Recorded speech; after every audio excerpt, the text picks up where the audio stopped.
Hello guys, Gopichand అన్న. So ఈయన birthday సందర్భంగా అయితే ఒక వీడియో చేయాలనిపించింది నాకైతే.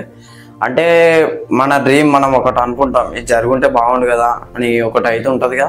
సో థాట్ అయితే నాకు అనిపించింది. సో గోపిచంద్ అన్న ప్రభాస్ అన్న ఒక మూవీలో, బ్లాక్ బస్టర్ మూవీలో ఈ రెండు రోల్స్ చేస్తే అది వేరే లెవెల్ ఉంటుందని నా opinion.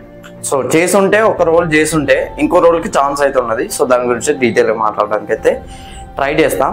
So first of all Gopichand అన్న ఒక స్టేట్మెంట్ అయితే ఇచ్చిండు. అదేంటంటే, నేను విలన్ రోల్స్ చెయ్యను, బట్ అది ప్రభాస్ మూవీ అయితే మాత్రం ఇకపై నుంచి అని చెప్పాడు ఆయన. నేను ఇకపై నుంచి విలన్స్ రోల్స్ చేయను.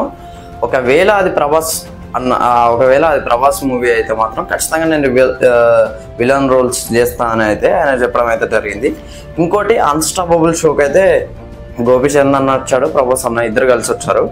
సో అక్కడ వాళ్ళు ఇచ్చిన అదేంటిది అంటే, మేము ఒక మూవీ తీద్దామని అనుకుంటున్నాము, మళ్ళీ చేయాలని ఇద్దరం ఎప్పటి నుంచో అనుకుంటున్నాం, బట్ స్టోరీ అయితే ఇప్పటి వరకు మాకైతే రాలేదు అని చెప్పేసి చెప్తున్నారు అన్నమాట. అండ్ ఇక రోల్స్ విషయానికి వస్తే, సలార్ మూవీ గురించి మాట్లాడుతున్నా. ఆల్రెడీ అందరికీ తెలిసిపోయి ఉంటుంది thumbnail చూసిన వాళ్ళకి. సో వరదరాజం అన్న రోల్ అయితే ప్రభాస్ అన్న పక్కపండి గోపిచంద్ అన్న నటిస్తే ఏ రేంజ్లో ఉంటుందో మన అందరికీ తెలిసిందే.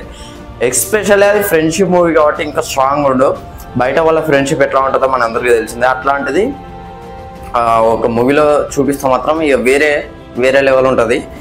సో ఆ రోల్ చేస్తే ఎక్కడికో పోతుంది. అంటే ఒకవేళ పార్ట్ 1లో పృథ్వీరాజ్ సుకుమారన్ గారికి మంక పట్టాల్సిన పని లేదు.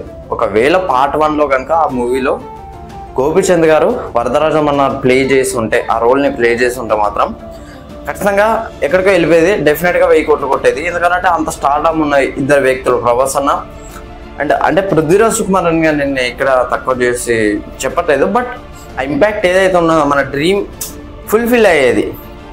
సో ఇంకొక ఛాన్స్ కూడా ఉన్నది. అంటే దాదాపు 1000 కోట్లు కొట్టే ఛాన్స్ అయితే 1000 కోట్లు కొట్టొచ్చు. ఇప్పుడు ఆ 700-700 ప్లస్ ఏమో పోయింది కదా సలార్ మూవీ. సో 1000 కోట్లు కొట్టే ఛాన్స్ అయ్యేదేమో అప్పుడు, అంటే 1000 కోట్లు కొట్టేదేమో ఆ మూవీ. సో ఇంకొకటి ఏంటంటే, దారా రోల్ ప్రభాస్ అన్న వాళ్ళ ఫాదర్, అదే దేవా వాళ్ళ ఫాదర్ రోల్ ఏదైతే ఉన్నో దారా రోల్ అది ప్లే చేసే ఛాన్స్ అయితే ఉన్నది. అది ప్రశాంత్ గారి థాట్ ప్రాసెస్. సో ఒకవేళ ప్రభాస్ గారు రిక్వెస్ట్ చేసినా కూడా ఆయన యాక్సెప్ట్ చేస్తారు ప్రశాంత్ గారికి. ఎందుకంటే ఆయన మీద ఉన్న రెస్పెక్ట్. అండ్ గోపిచంద్ గారు కూడా టెరిఫిక్ యాక్టరు. సో ఆయన గురించి ప్రత్యేకంగా చెప్పనక్కర్లేదు. విలన్స్ రోల్స్ అంటే ఇరగదీస్తారు. అంటే ఫ్రెండ్షిప్ని ఏ విధంగా క్యారీ అవుట్ చేస్తారో విలన్స్ అంతకన్నా ఇంకా వేరే లెవెల్ చేస్తారు. సో ఇది ఓవరాల్గా నాకైతే అనిపించింది. చేసుంటే దారా రోల్ ప్లే చేస్తే మాత్రం వేరే లెవెల్ ఉంటుంది. ఒక క్యామియోలకైనా చూపించాలి ఆన్ బోర్డు దారా అని చెప్పేసి, అట్లా ఏం చూపెట్టద్దు. అండ్ ఇంకోటి ఏంటంటే, సోషల్ మీడియాలో ప్రస్తుతం వైరల్ అయ్యేది ఇదే, వరదరాజం అన్న రోల్ చేసి ఉంటే బాగుండు కదా.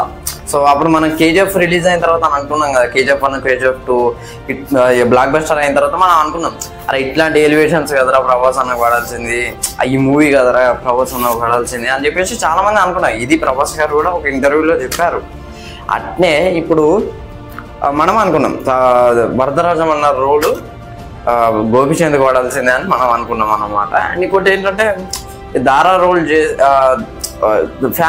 ఫ్యాన్స్ ఎవరైతే ఉన్నారో, సో ఫ్యాన్ మేడ్ పోస్టర్లు అయితే చేస్తున్నారనమాట. ఒకవైపు ప్రభాస్ గారిది, ఇంకోవైపు గోపిచంద్ గారిది, ఇద్దరిది పెట్టి సలార్ పార్ట్ శౌర్యంగ పర్వం దారా గోపిచంద్ యాజ్ దారా అని చెప్పేసి చెప్తున్నారన్నమాట. సో ఇది మాత్రం రియల్ అయితే మాత్రం ఎక్కడికో వెళ్ళిపోతుంది సలార్తో, ఇంకా చెప్పనక్కర్లేదు.